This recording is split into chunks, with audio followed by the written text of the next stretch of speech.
Alright, so like with the figure drawing class, we begin everything with an armature.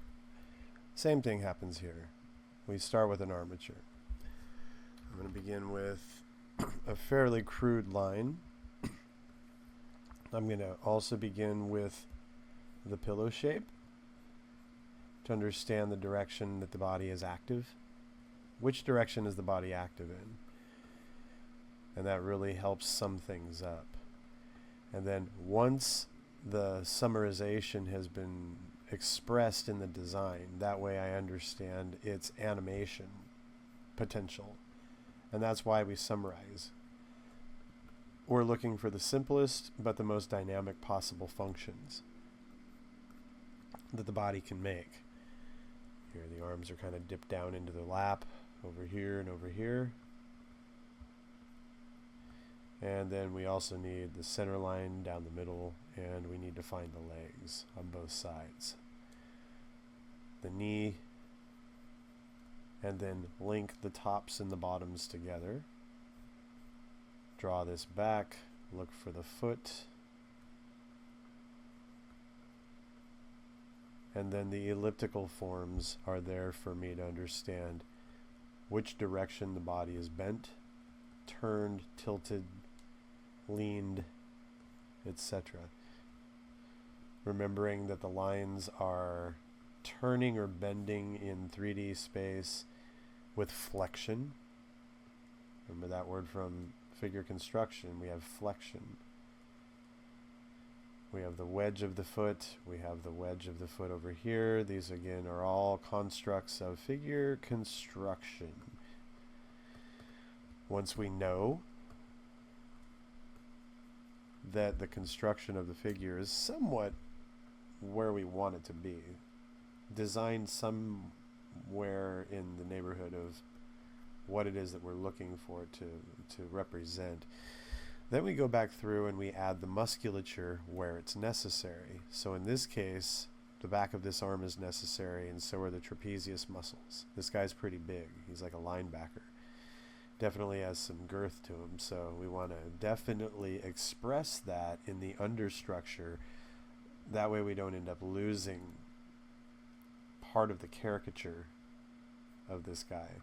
Biceps, ridge muscles, those are all areas that, and calf muscles back here, these are all areas of influence. Calf muscle over here.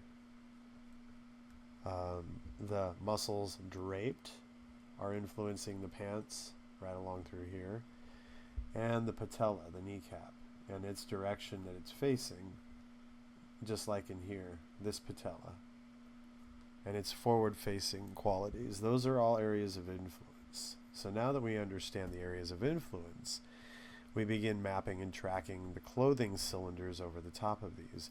Just want to put in a few more cylinder lines in here so that I remind myself of what it is that I'm designing into. If these are arbitrary, then I'll ignore them. If I ignore them, then more than likely I'm going to make some kind of error, some kind of mistake. Alright, so there is the basic armature going right back into figure drawing. And we have the anatomy of influence. We're only putting in the anatomy that is influential to the pose that we see. We don't need everything in there, and that's basically why we learned it, because we know where on the body things are happening and we understand its connectivity. We also know how to edit. We don't have to put every single nuance or every single little detail in. All we need are the things that are most important to us. Getting the construction to work clearly, getting the construction to work solidly in the design, and as well as in the perspective. So the armature is the first place. Then we're going to go ahead and set up another layer over the top of that, especially over the armature. Don't need to have it over the ref necessarily, but that's to knock back the line work, making it a little bit easier to translate what we're going to do over the top of that armature. The methods for wrapping the cylinders. This design matrix where we are drawing forms first, all the way around and all the way through. You can find that in my figure construction class. You can also find that in Peter Hahn's sketching class. We're both really pushing for this because as far as entertainment art goes, you're basically building everything in 3D. If you don't understand the construction of 3D, then everything is going to fall short of that, and it's going to feel flat. It's going to be very difficult for others to ascertain or understand the concepts you're trying to impart with your artwork when they're hard to read, when they're hard to understand, design-wise. So this three-dimensionality is a very important thing. These ellipses that we wrap around the cylinder forms are also the same ellipses that we start the material with. So around the forearms we have the cuffs. Then we have the fold of the cuffs, and those are also doing pretty much the same thing. They're just slightly bigger because the material is expanding from this edge back. So now we have this. At the elbow, at the neck, we go like this, and then we turn this into angles in the front. And then that turns into a line down the middle, which will definitely change with the material as it's changing. So that center line is arbitrary. The upper half, we sort of see what's going on there, but as it gets down here, we're going to have to work with that a little bit when we find the bigger folds. Collars. So collars are like skateboard ramps. They're kind of like this. We have a line that comes up, and that's the hard collar. That's the harder material, which comes to an end. In this case here and over here. And then the rest of it ramps downward. Ramps downward. Or in his case, it actually comes down at an angle. So it's like an A-frame. And then this goes back and around the corner in the same way that the collar does, up top. All of the parts of the collar are going to do the same thing. Same with all of this over here. That's architecture. That's three-dimensionality. The seam lines around his shoulders are doing the same thing, where the arms separate from the body material. We have ellipses that are going around and through the form. His belt line, we have two ellipses, one above and one below. They should run parallel with one another because that's a belt. When we find the center of that belt, then we build the belt buckle around that, and that's just a box form, and then another half pipe form in the middle where the material is folding through the buckle. At the pant leg, we find the base here, we find the base over here.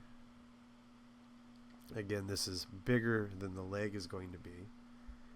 The tension point here shows us the body underneath. Back here you can see some of the folds collapsing down against the calf muscle and against the thigh, and that's good. That tells us something about the perspective. The folds over here in his waist are kind of spinning around this way around his legs, so it might be a good idea here and there to go ahead and put some ellipses favoring the folds wherever you can find those. And then the other thing we're going to do is we're going to take the material and we're going to expand the lines outward away from the body. Like this. Like this. This is all pressed against his arm, but out here it's lifting up. Over here they're going to come out this way and then up this way. And we're going to do this. And then we're going to come back in and we're going to cut in along the deltoid. Then each of these folds that expands out will eventually run into these lines. The first thing we do, though, before we find the pipe folds, we find the tension lines of each of the folds, or we try to describe them to the best of our abilities. And each of these should be elliptical. They go around the shirt. They go around. They go around. And that's including the waist. They go around it. Coming down from here, they're going around. They're going around. Everything is a continuous line. All through here. These separate like this, but they're going around, around, around. And then these drop downward. There's a pattern to them. And then these go around. Over here, these are doing the same thing. They're kind of going around. And then we have a few along here. We run into a couple here. This in the middle. Then these drop downward from the knee. Patterns everywhere. It's basically what we're looking at. This material drops downward. Then it comes back up. Comes back down. Back up. Drops. Drops. This connects this way. This has a little fold in it this way.